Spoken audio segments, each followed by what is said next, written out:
Hi everyone, welcome. We're down here in my wormery, and I'm preparing to check in on my now 123-day-old European Nightcrawler bins that are stacked up over there, one on top of the other. I bought down for them a little bit of coffee that I've got piled up, a few days worth of coffee I believe it is. And I found this in the freezer. It's a little head of cabbage. It was frozen solid, but I was able to run a knife through it and split it pretty much in half.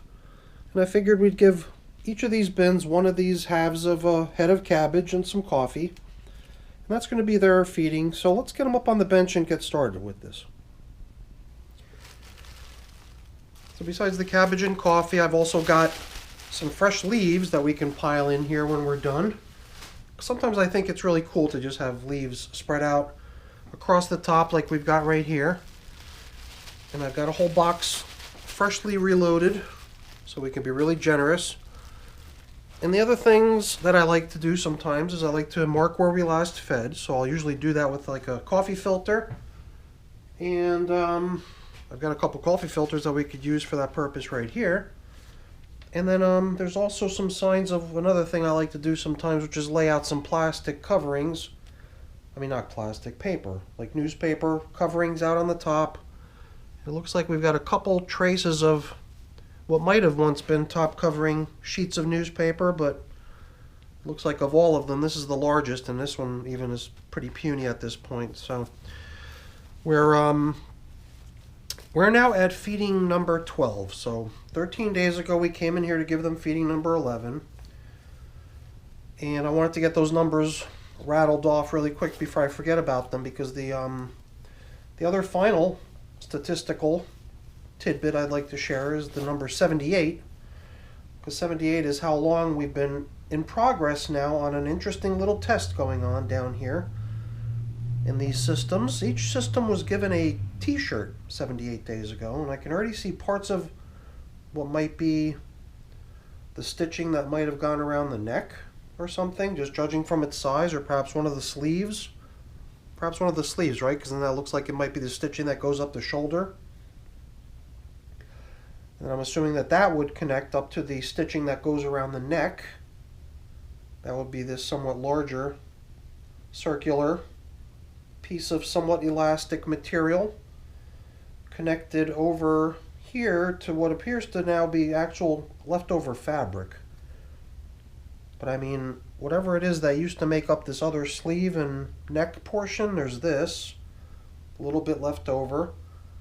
Let's see what we can do about keeping it together. So instead of trying to yank on it and tear it by accident, let's see if we can unearth some more of it. Some of it looks like it was buried quite deep. I think we were trying to like fold the fabric over a number of times and have the stuff that we fed last time sort of be located in between little folds of this stuff.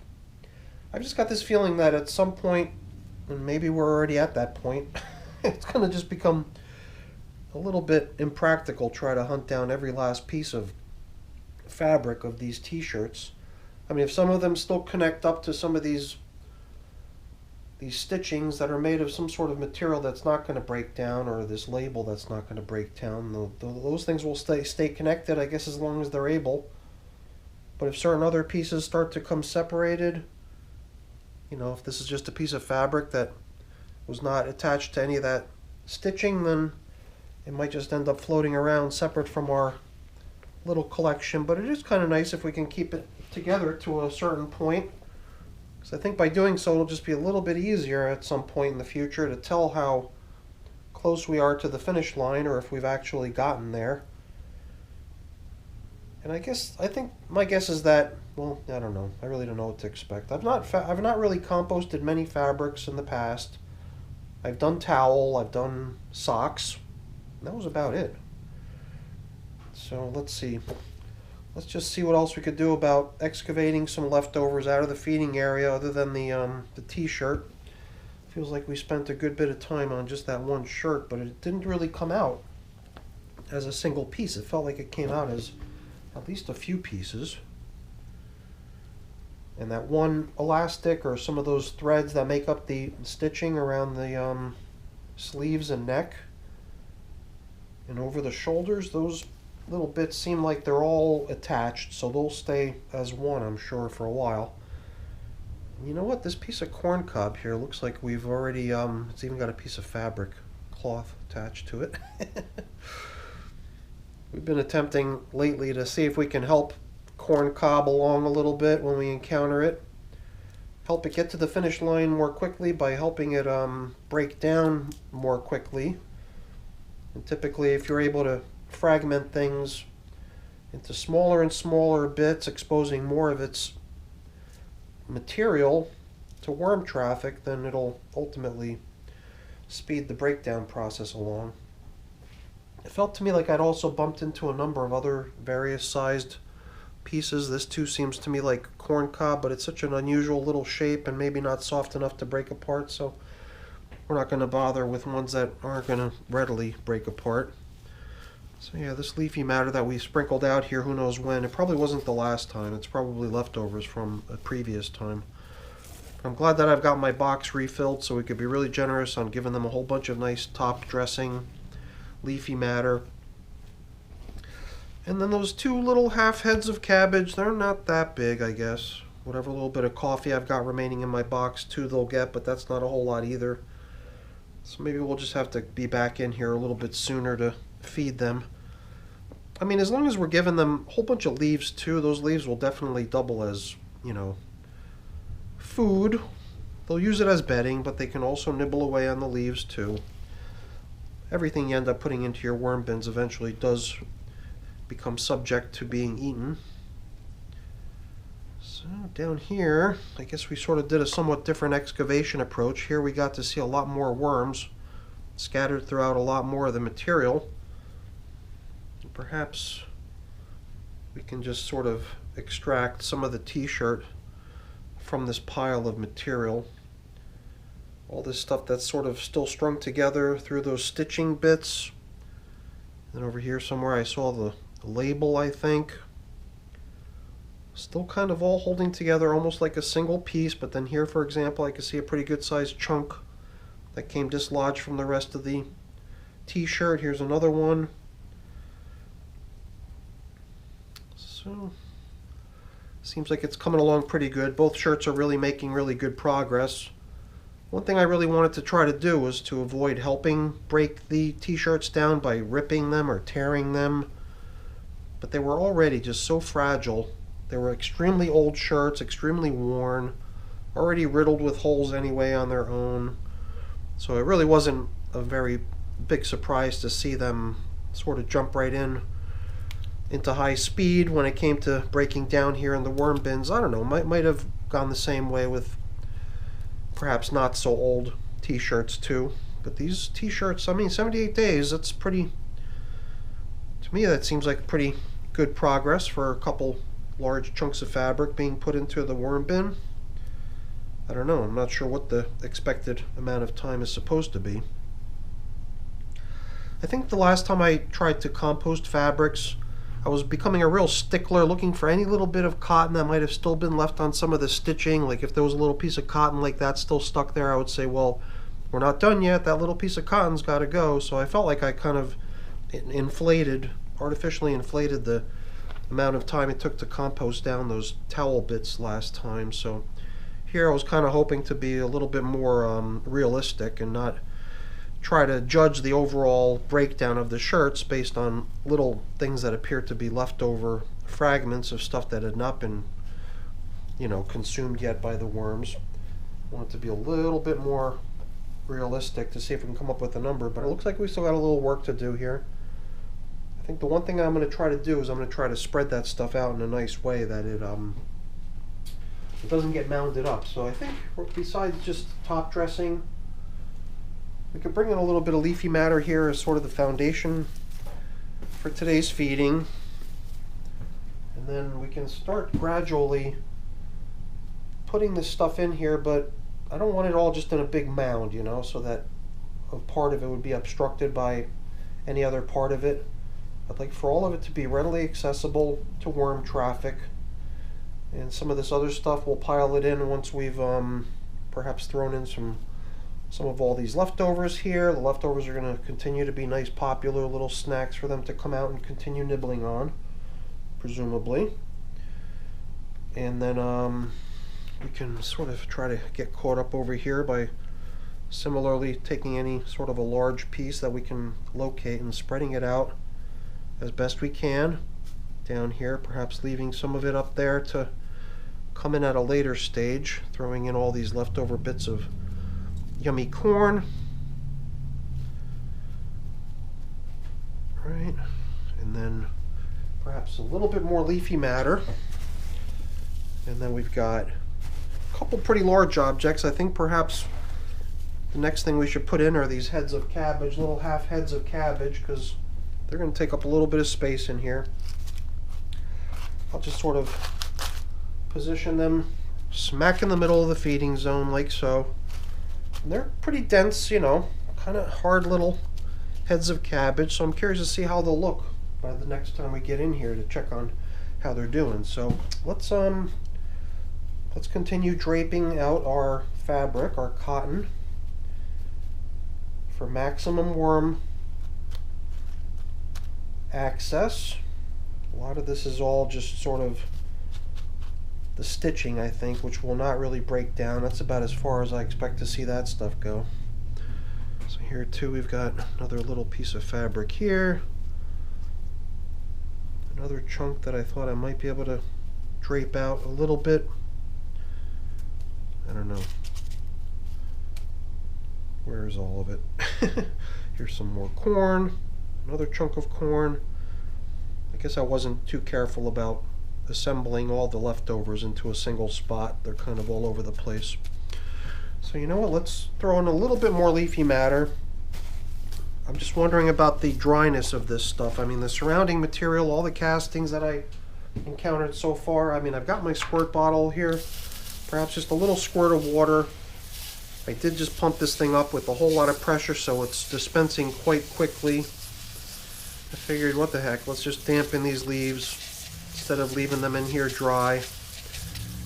Might give that stuff a little bit of a jump start on worms being able to access it and crawl into it instead of it just sitting there dry and being inaccessible to worm traffic. So here's all the stuff that we excavated out of the hole. I think maybe we can backfill the hole with some of the material from the other side over there. You know, I ran out of my worm chow, so a lot of times we'll use worm chow at this point to mix in with the coffee, but I don't have any, so they're just getting coffee straight today. And that's about it as far as the feeding zone goes. I don't know, I'm looking at that little head of cabbage right there. It looks a little bit more than it did originally. At first it seemed like kind of a skimpy deal, but it seems like they're getting a nice big wad of veggie matter over there. And it came out of the freezer, so as it thaws, I'm assuming it'll kind of soften up and become a little bit mushy and hopefully easy for the worms to start nibbling on it right away, or soon, hopefully. So that was kind of nice, looking through the material over on that edge. Here and there, just trying to blend in a little bit of leafy stuff too, if I can. And it'll also be kind of nice to come in with a whole new, fresh top coating of leafy matter throughout the whole system. Lots and lots of worms all over the place in these two systems, from what I can tell. Very nice. As the weather, I don't know, I've got two types of night crawlers here. I'm pretty sure that these are the, let's just take a quick look here, right? These are the European night crawlers, which are pretty tolerant to the cool temperatures versus the other type of night crawler that I've got, which is the African night crawler, those tropical types of worms. They're not too fond of the cool temperatures, and they tend to slow down. But these Euros, they're pretty productive even in the winter months, so even as things start to cool down here a little bit in my wormery over winter time, since I don't have any heat down here, the red wigglers, the European night crawlers, they all keep at it. Sometimes it seems to me like perhaps my blue worms, my Indian blue worms, or my African night crawlers have a tendency to perhaps slow down a little bit when the temperatures start to drop. So we'll be relying on these little guys to keep us moving through the composting winter, even though some of the more sluggish ones that operate better in warm temperatures might not be providing as much throughput capability. These little guys are usually quite consistent all year round for those of us that have to deal with chilly temperatures come winter time. Alright, I just figured we're almost done, but I wanted to sort of go all the way through and check this edge too, give it a quick little aeration and till up and see how things look. It does feel to me like we've got ample moisture in this system.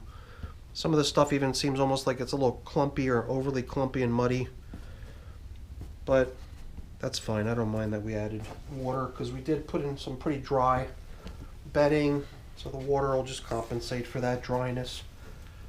You know, you saw in the beginning we have bubble wrap, which will also help the system hang on to its moisture content for the most part.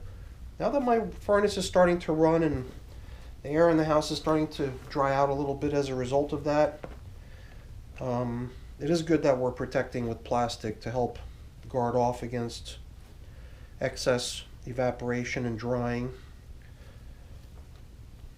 But a little bit still manages to sneak out.